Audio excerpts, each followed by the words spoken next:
Hello, and welcome to episode 2 of Under the Avocado Tree, Meetings with Runners. Actually, today I should call it Under the Banana Tree because we will be sitting under the banana tree and next to the avocado tree, but yeah, that's okay. My name is Hugo Vandenberg. I'm the head coach and founder of Kenya Camp, and today I am meeting with Julian Alonso. Julian is a physiotherapist from Argentina, and he has been living and working in Kenya. For the last couple of years, he has been working with Volaris Sports, one of the main sports agencies in the world, and he has been coaching and treating Kenyan elite runners. So we love to hear more about his journey and his professional view on Kenyan runners. So Julian, thank you for joining us. A pleasure, Hugo. And I still remember the first time meeting you back in 2018. You came here very excited, very happy to be in Kenya. For sure. Not able to speak a lot of English. Exactly. And we went for a drink. I think we had a beer or a juice. And after that, of course, you came back. And finally, you decided to stay here. Exactly. Can you tell us a little bit about your journey? Okay. Yeah. Yes, I'm from Argentina, and I started running since I was a child because my father was a recreational runner, so I was lucky, and always running was my passion. That was the reason that why I study physiotherapist, because I wanted to be.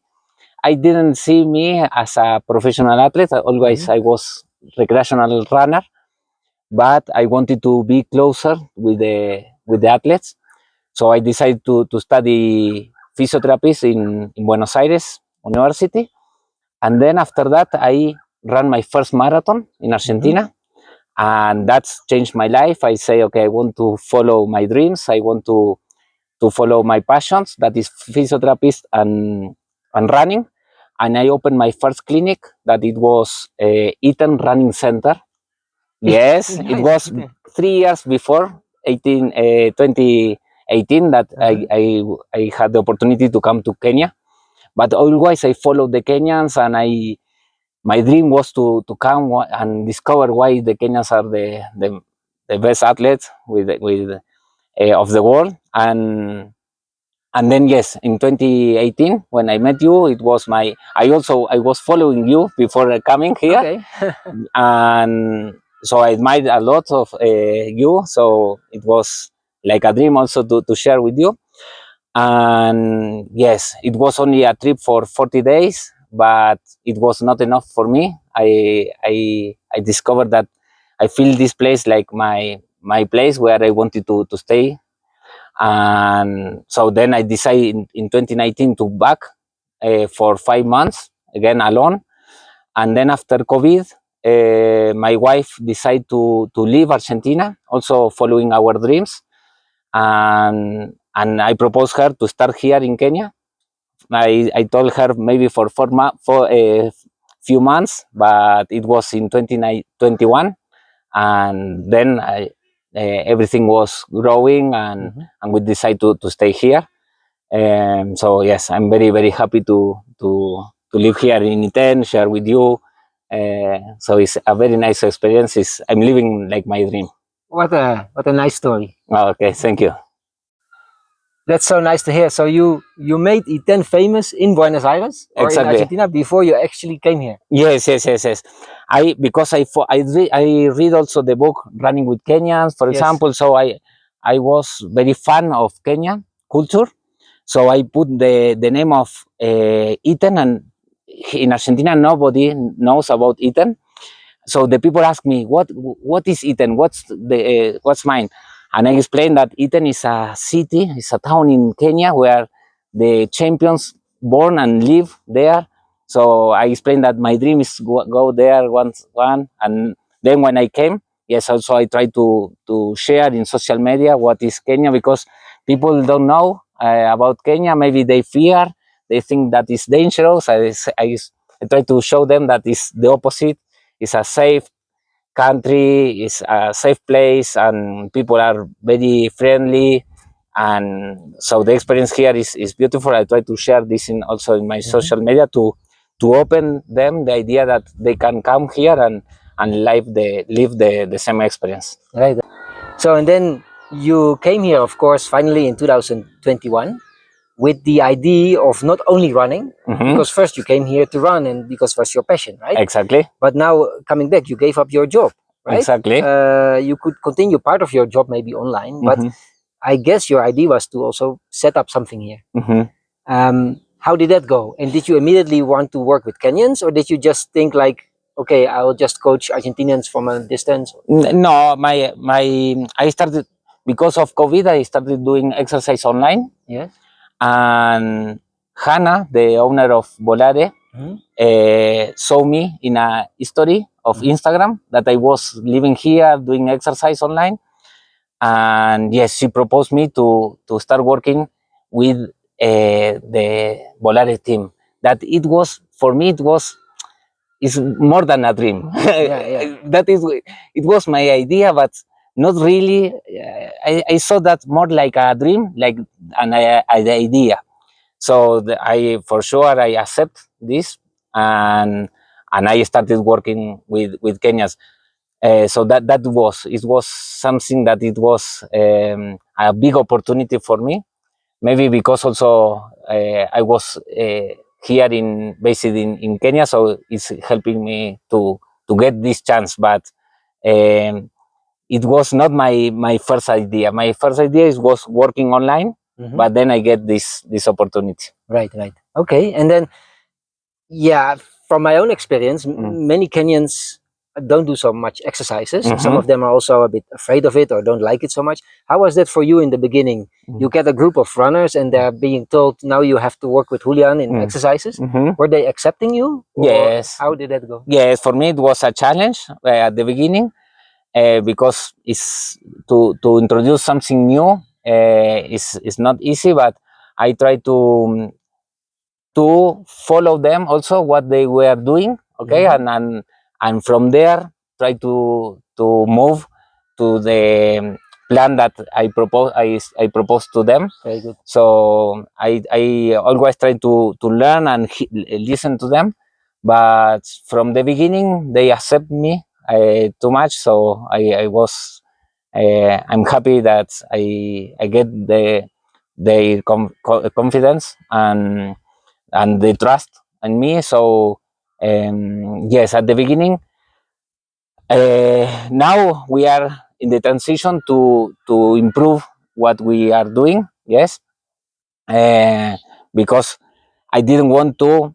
do everything in once. Okay, I want to do one step and check how they accept, how they respond to this, and now we are improving. For example, from body weight exercise, then we move also to some plyometrics and drills. Now some of them they are starting gym, but it's like a process that is have to take time to get the trust of the athletes and show them that the exercise help them to run without injuries and feel stronger also in the long runs, in the speed work.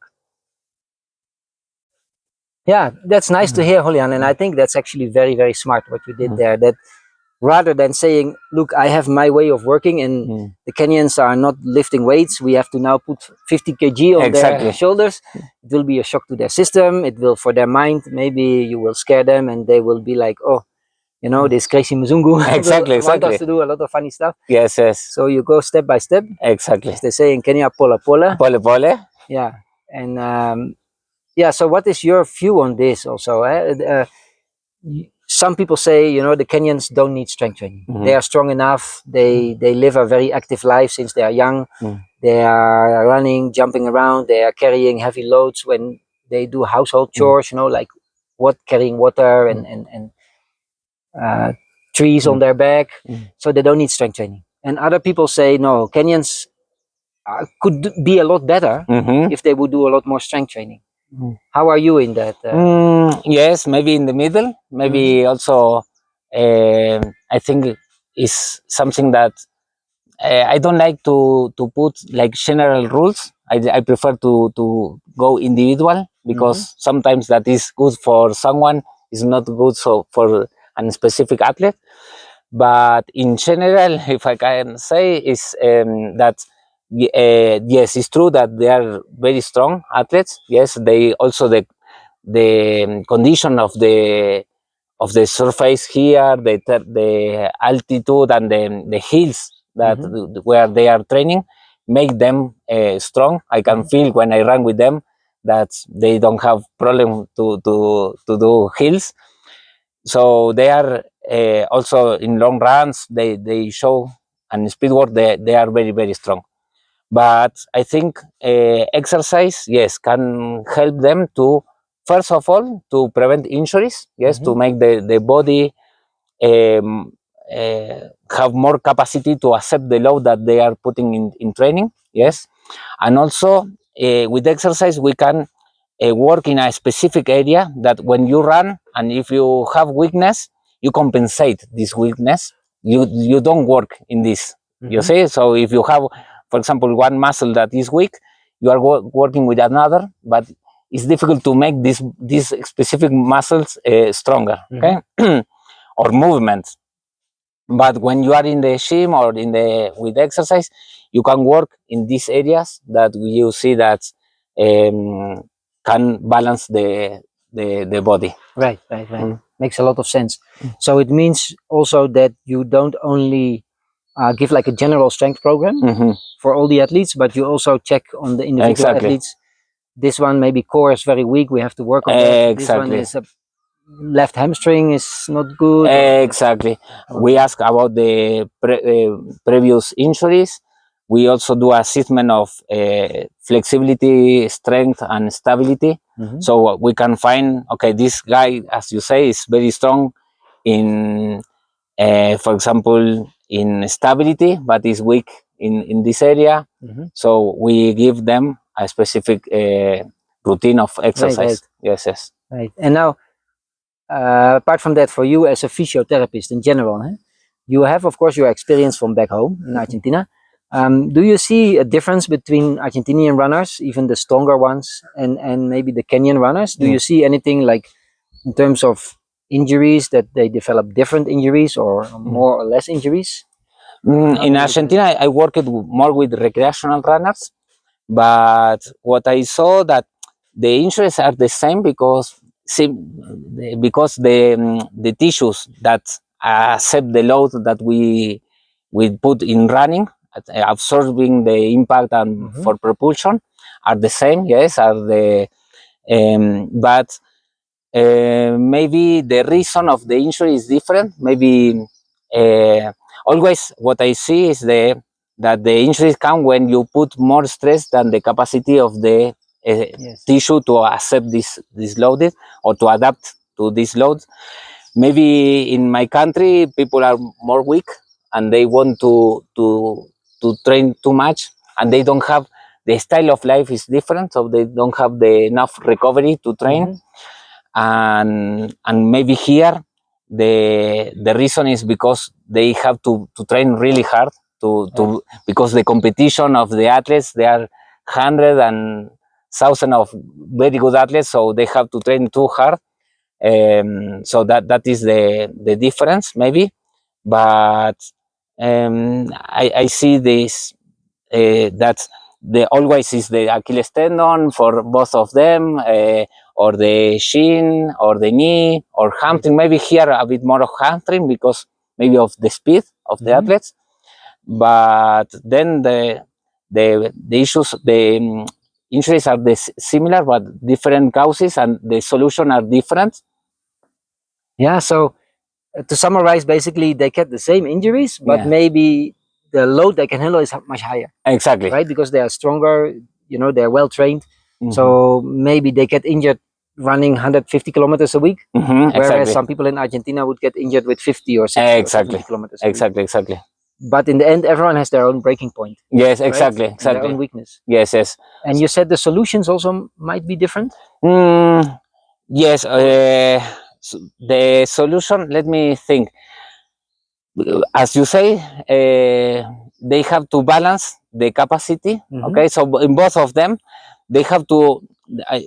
We work in the injuries prevention, that is to learn about the alarm of the body. Yes. Okay, so when the pain started, we call them like alarm. It's not injury, it's only pain, it's alarm. So you have an opportunity there to continue prevent the injuries. You have two times, two stages to do prevention. One is work in advance, building your body, and following a progressive program, and yes, adjusting your life to the program to have the enough recovery balance with recovery and training. So that is the first step. Then the second chance to prevent injuries when the pain starts. Okay, some athletes they react soon. That is what we are working with the athletes of Volare to.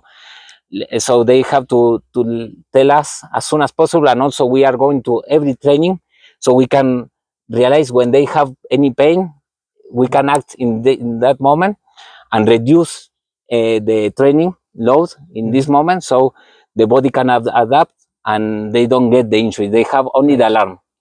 So it's about know where, when, what they can do on, and where is this breaking point of each athlete.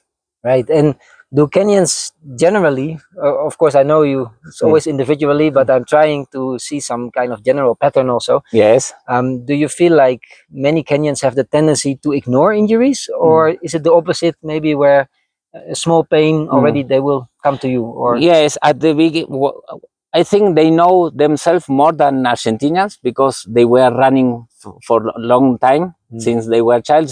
Some new runners, maybe they don't know the pain and they continue running through the pain because they want to.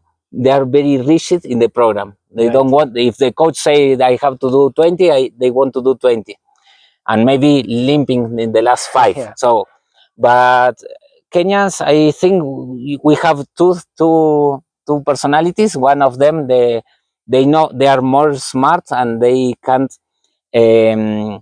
yes, control themselves, and they know when the pain is okay and when it's too much.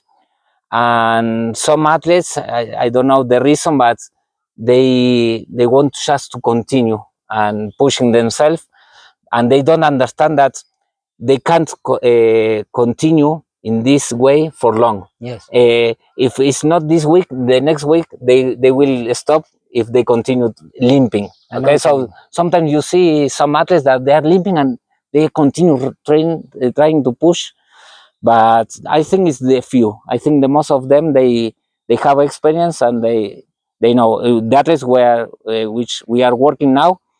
All of them they recognize very soon when the pain is not good, and they told us, and we react in the right moment. Yes. nice. Yeah, it's nice to hear that from you, actually, Julian, because it is also my own experience. And when people also ask me, what is the difference between the Kenyan training method and, you know, maybe European or foreign training method, I feel like the training method itself is not very different, but the mindset or the way of executing the training is a bit different. Where, yeah, it's my personal feeling as well. What you said, that relatively a lot of Kenyans understand their body very well, and they know when to take it easy, when to cancel a session, and when they can go hard. And a lot of, let's say, Western runners, we tend to have that tendency to be too strict. Exactly. Right? Yes. To Yes. follow Yes. the program, and then you kind of go by emotion, right? Because your emotion tells you, no, I have to follow it. Exactly. But your body tells you, no, you know, it's time to reduce. Exactly. That's nice to hear that it's what you also see working with the absolute world-class athletes.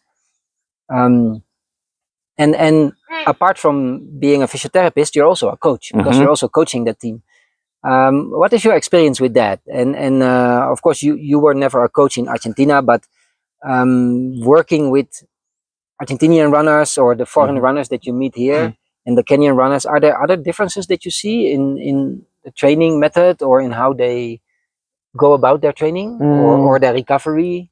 Yes, maybe the volume of the Kenyan athletes, I think, is a bit bigger. Yes, sometimes I compare not only Kenyans with foreigners, also maybe the difference is between professionals and recreationals. Yeah? Right, right. Sometimes the Kenyans, because they are professionals and what they have to do is only training, rest, and sleep and eat. It's easy for them to have, for example, two sessions per day, one session to do like 30 kilometers per day, something that is not easy for a recreational runner. That they, for sure, they have a family, work, a lot of things where they can't do the same program. And so I think also in the track, for example, the volume of sometimes the Kenyans, they can do 12 to 14, 16 kilometers in the track. Of high quality. Exactly. A recreational runner, for sure, they can do something like this. Also, but yes, now I remember one big difference that foreigners usually want to go to the easy way, okay? And Kenyans, they like to go to the tough way. For example, they like to, for example, start the long run in here in 24 meters, 1,000 meters, and finish. They do, for example, in uphill and finish in 27. Yes, yes. Or, for example, the far leg, they start down to do the far leg in uphill. Yes. So this mentality of the Kenyans, when you propose to go, for example, to a flat course, they fear. They say, no, we want to make it harder. Exactly. That's a very good point. Yes. I've had, of course, we have so many foreign guests at our guest house here. So I've met people for the last 12 years coming here. And I often get this question where foreigners are the opposite way. Exactly. They say, oh, I don't like running in Iten so much because I'm running slower. Yes. And then I say, yes, but the effort is the same or even more. So it's about the training effect. Exactly. It's about what the training does for your body. It's not about running, for example, 4 minutes per kilometer. Exactly. If you run 4:20 in the hills or 4:40 or 5 minutes. Exactly. Fine. And Kenyans understand this. Yes, they know. They look at the training as a tool to make them better. Exactly. Not as a confirmation every day to see how good they are. Exactly. It's this. And also what also another difference that I see from Kenyans, they are they don't complain too much. Maybe foreigners, we have a lot of excuses if it's too hot, or if I didn't eat this specific meal, we complain, and we are a bit weak in this mentality. Maybe Kenyans, they don't have the right shoes, they go and do the work. Yes. And also they are very humble with the coaches. I see that there is a big respect, and they just go to and follow the program, and what the coach says they just follow. Also is something that I like from Kenyans. Nice. And one of my last questions, Julian, now having been here like permanently for 4 years and having worked with Kenyan elite runners, do you see any areas where they can still learn from you, or from science, or from coaches where they can improve? I think yes, in strength training, I think we still have a room of improvement there.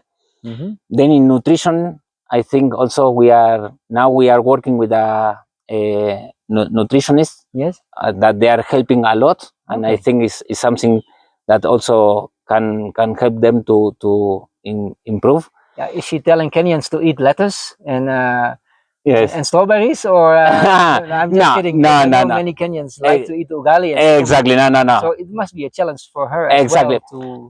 Similar. I help them also to introduce them, and we start also with the. For sure, we respect the Kenyan traditions, like ugali, for example, milk. But this is something that they can also improve before training, during training, and after training. So I think it's an area of improvement there. And people also, accept it. Yes, exactly. We already see some improvement there. Good. The athletes now request a lot of information from them also. So it's working very, very well. Nice. I think next step is about mentality. yes, maybe with a professional who help, like yes, Like a sports psychologist? exactly, sports psychologist, and to prepare and to understand also what they are feeling, and also, for example, in terms of race preparation, sometimes I see that the athletes go to the race and they don't know how it will be the course. So maybe to prepare a bit more of the visualization of the race, of this, something about this. But so I think there is still room for improvement. Right. Just like with everyone, Kenyans are strong, but they're not perfect. They Exactly. still Yes. can Yes. learn Yes. a Yes. lot. And then about yourself, you still ran 2 hour 38 on the marathon despite having a full-time job and being so busy, which is big respect for that. You know, I know it's Thank you. not easy. Do you still have goals with your own running, or do you say no, that's something of the past? I want to focus only on coaching. Now, I for sure my priorities are the athletes. Yes, I really focus on them, and I put all my energy and time on them.